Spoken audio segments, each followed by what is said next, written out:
kiutaratibu wa mashauri. Kwa mujibu wa kanuni za uendeshaji wa mashauri, baada ya sisi kufaili mashauri yetu au malalamiko, upande wa pili wa serikali pamoja na tume wameleta majibu yao, na leo kikao cha leo ilikuwa ni kwa mrajis au mbele ya naibu mrajis kujiridhisha kwamba pande mbili zime comply na amri ya mahakama ya kuleta majibu, pamoja na kwamba kila kitu kiko sawa.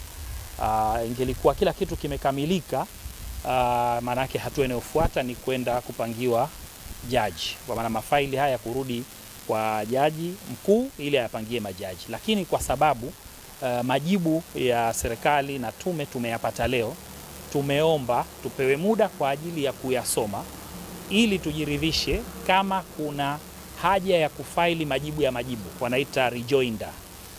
Na kama hakuna haja, basi tutaruhusu Mheshimiwa Mrajisi aendelee na hatua zinazofuata kwa ajili ya kupeleka shauri mbele ya kupeleka mafaili haya kwa jaji mkuu ili ayapangie majaji watakaosikiliza mashauri haya.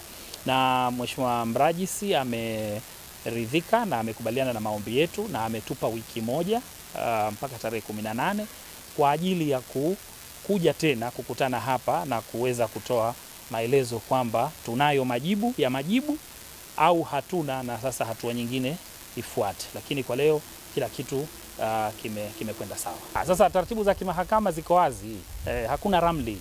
Taratibu za kimahakama ziko wazi, hakuna siri. Ndio maana unapofaili document unampa na upande wa pili, hakuna siri. Kwa hiyo ndio maana majibu yao wametuletea sisi, kwa sababu ni haki yetu tupate. Kwa hiyo nasema haikuwa hoja hata kidogo, na ndio maana naibu mrajisi hakuweza kuentertain na akaamrisha kwamba sisi tupewe muda wa kwenda kuyasoma ili baadaye tuamue kama tunajibu au hatujibu.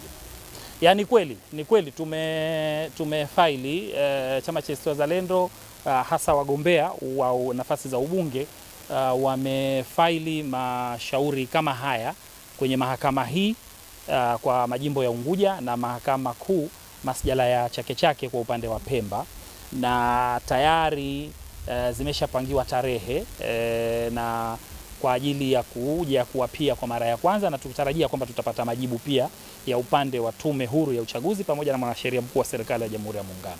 Kwa hiyo ni kweli na confirm kwamba mashauri hayo yapo mahakamani, yameshafailiwa, na najua kwamba ndani ya siku chache zijazo, hasa tarehe 14 na 15 na 17, basi tutakuja tena hapa kwa ajili ya mashauri ya